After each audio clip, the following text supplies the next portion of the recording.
Join hands with NNH की founder हूँ और हिना दानियाल की बहन हूँ और एक अपना ब्रांड भी रन कर रही हूँ H&H कलेक्शन बाय हिरानीस के नाम से। बहुत सारे लोग इंस्टा पे फेसबुक पे मैसेजेस कर रहे हैं कि हिना दानियाल को क्या हुआ है। ये वीडियो बनाने का मकसद सिर्फ यही है कि हम आप तक एक्चुअल बात पहुंचा सकें, क्योंकि पिछले एक हफ्ते से हम लोग इस पोजीशन में नहीं थे कि हम किसी की भी बात का जवाब दे सकें।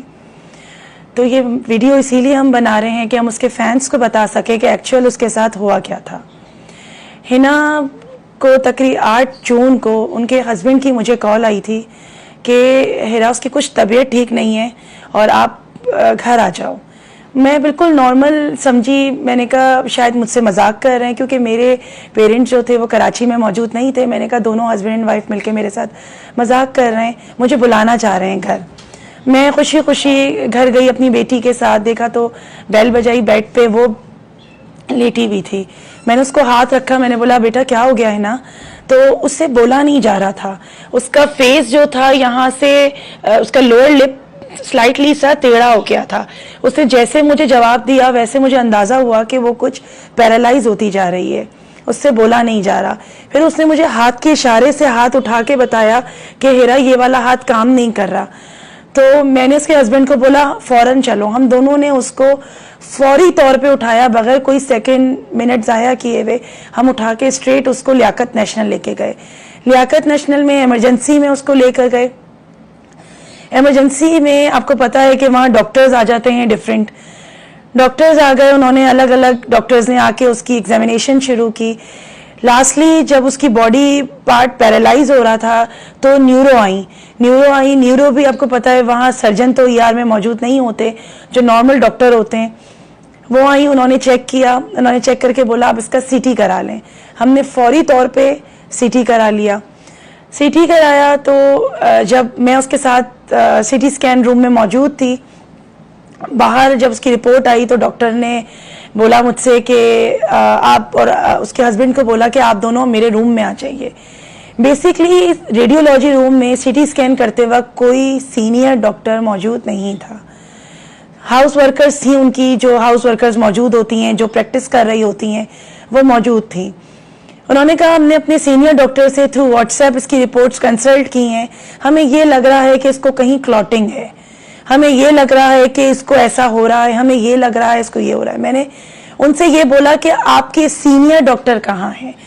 तो उन्होंने कहा सीनियर डॉक्टर तो नहीं है, मैं मौजूद हूँ, मैं थ्रू व्हाट्सएप उनको दिखा रही हूँ सारी चीज़ें। हमारा पेशेंट हमारे हाथों से निकलता जा रहा है और डॉक्टर इतनी आसानी से हमें कह रहे हैं कि हम व्हाट्सएप पे कोऑर्डिनेट कर रहे हैं। इसके बाद वो कहती हैं कि मैंने बोला इसका क्या प्रोसेस है? उन्होंने कहा एक स्टिंग इसके ब्रेन में डाली जाएगी, 30-40% चांस है कि इसकी क्लॉटिंग रिमूव हो जाए।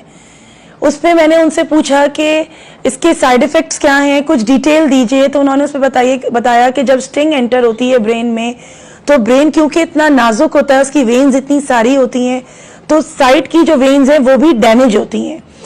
तो मैंने उससे पूछा कि फिर इससे क्या होगा हिना को? तो उन्होंने कहा उसका कोई भी बॉडी पार्ट हमेशा के लिए पैरालाइज हो सकता है।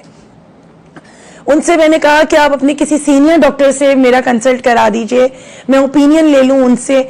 उन्होंने कहा आप 11 लाख रुपए काउंटर पे जमा करा दीजिए तो हम फौरी तौर पे इसका प्रोसेस शुरू कर देते हैं, और सीनियर डॉक्टर तो उस सूरत में ही हॉस्पिटल में आएंगे जब आप काउंटर पे 11 लाख रुपए जमा कराएंगी। आप लोग मुझे जवाब दीजिए इस बात का कि कौन सा ऐसा शख्स है जिसके पास 11 लाख रुपए जेब में होते हैं कि वो जेब में 11 लाख रुपए देके गया, ATM हो, ऑनलाइन ट्रांसफर हो, रात के 11:30-12 बजे कौन ट्रांसफर कर सकता है 11.5 लाख रुपए? जबकि हमने ये बोला कि हम आपको हाफ पेमेंट दे देते हैं, आप हमारे पेशेंट को प्रोसीजर उसका शुरू कीजिए, अपने सर्जन्स को बुलाइए, हम बाकी आपकी अमाउंट आपको सुबह पे ऑफ करेंगे। हम अपना पेशेंट बीमार हालत में लेके तो नहीं भागते, वहां से कहीं से भी पैसे लाते, पर डॉक्टर के जो हॉस्पिटल के जो पैसे थे वो पूरे करते। लेकिन हमें इस तरीके से वहां ट्रीट किया गया, कुछ समझ नहीं आ रहा था। हम वहां से लेके उनको सेकंड ओपिनियन के लिए पटेल लेकर आए। पटेल हॉस्पिटल वालों ने ER में उसको चेक किया, फौरी तौर पे उसको ICU में किया, क्योंकि उसकी तबीयत बिगड़ती जा रही थी, उसका ब्लड प्रेशर बिल्कुल लो होता जा रहा था, 40-50 उसका ब्लड प्रेशर चल रहा था।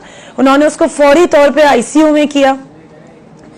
आईसीयू में उसको किया है, ये प्रोसीजर होते होते सुबह के 4:30-5 बज गए थे। मैं 15-20 मिनट के लिए घर आई हूँ। उनके हस्बैंड की मुझे कॉल आई है हॉस्पिटल से, हिना की बहुत क्रिटिकल है, उसको वेंट पे कर दिया है। वेंट पे वो गई है, 1 दिन 1.5 दिन वेंट पे रही है, क्योंकि इतनी तकलीफ थी उसको वेंट पे, इतनी तकलीफ थी वेंट पे। आपने उसको देखा है, वो कहाँ उसके अंदर जान थी। वो तो बस अपना काम करने वाली लड़की थी, अपना खुशी खुशी काम करती थी, अपनी जिंदगी में खुश रहती थी।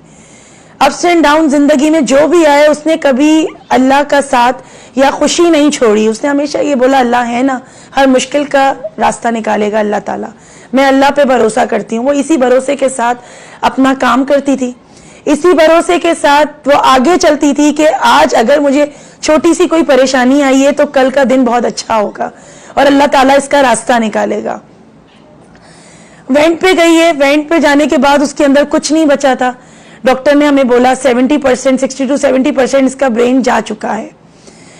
बस इसका ब्रेन 70% जा चुका था, वो बिल्कुल उसका बॉडी पैरालाइज हो चुकी थी, चंद सांसें उसके अंदर चल रही थी।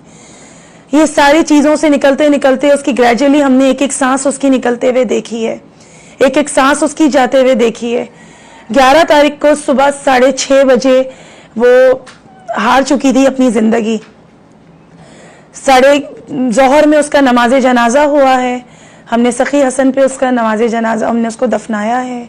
उसकी मगफिरत के लिए दुआ कीजिएगा। उसने ज़िंदगी में अपनी आखिरी वक्तों में बहुत तकलीफ उठाई है। मिसमैनेजमेंट डॉक्टर की बोलूं या बेहिसी बोलूं, क्या नाम दूं, ये मुझे समझ में नहीं आता। लेकिन हमने अपना प्यारा खोया है, मैंने अपनी बहन खोई है, मेरी माँ ने अपनी जवान बेटी खोई है। हमें उस सदमे से निकलना हमारे लिए बहुत मुश्किल है। ये खला पूरी जिंदगी के लिए हमारे साथ है, पूरी जिंदगी हमारे साथ रहेगी ये खला। लेकिन एक मैसेज यहाँ कन्वे करूंगी कि आपके घर में अगर किसी को भी आप समझते हैं कि ब्रेन स्ट्रोक आया है, तो आप नाम के चक्कर में या हॉस्पिटल के चक्कर में बिल्कुल मत जाइए। NICVD एक ऐसा इदारा है जो आपको ब्रेन स्ट्रोक का बहुत अच्छा इलाज कर रहा है बगैर पैसों के। टूटा तो हमें अवेयरनेस हुई, हमारे पास हिना के पास वक्त नहीं था, जिंदगी ने उसको वक्त मोहलत नहीं दी। जितना हमसे हो सका हमने किया। हम भागे लेके पूरी रात भागते रहे, पूरा दिन भागते रहे, सिर्फ इस आस में अल्लाह ताला कोई मौजज़ा कर दे और अल्लाह पाक इसको वापस कर दे हमें। यकीन कीजिए, आज जुमेरात में खिदमत खल्क का काम कर रही थी, एक नेक काम कर रही थी, लोगों के लिए एक ऐसा प्लेटफॉर्म लेकर आई थी, पाकिस्तानी बिजनेस को प्रमोट कर रही थी, एक ऐसा काम कर रही थी जो चंद लोग अपनी जिंदगी में करते हैं। लाजमी सी बात है, अपना टाइम देती थी तो पेड कंटेंट पे काम करने लगी थी। लेकिन ऐसी भी थी वो कि जो लोग उससे ये कहते थे कि हम अफोर्ड नहीं कर सकते, तो वो उनके लिए कहती थी मैं आऊंगी आपके लिए, मैं करूंगी आपका काम, और उनका काम भी वो करती थी। बाद में उन लोगों का काम करके फीडबैक लेती थी कि मेरे काम से आपको क्या बिजनेस मिला। अल्हम्दुलिल्लाह अल्हम्दुलिल्लाह आज उसने अपने बलबूते पे, उसके शौहर ने और उसने नाम कमाया। उसने ये काम अपने शौहर की सपोर्ट से शुरू किया था। मैं भी एक वुमेन एम्पावरमेंट पे काम करती हूँ, मैं भी बहन हूँ उसकी। डिस्कस जरूर करती थी लेकिन मदद नहीं मांगती थी कभी मुझसे कि मुझे हेल्प कर दो। उसका एम था जो करूंगी अपने बलबूते पे करूंगी, अपने आप करूंगी। माशाल्लाह मेरी बहन वेल एजुकेटेड, शुरू से उसका ताल्लुक मीडिया से रहा, बहुत अच्छा उसने काम किया अपनी जिंदगी में।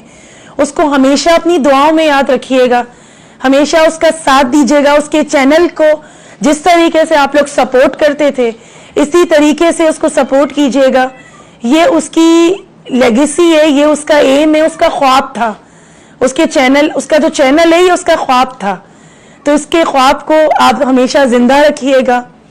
आप लोग सबसे उम्मीद करती हूँ कि आप लोग हमेशा जैसे उसका पहले साथ दिया है आज भी साथ देंगे उसके चैनल का।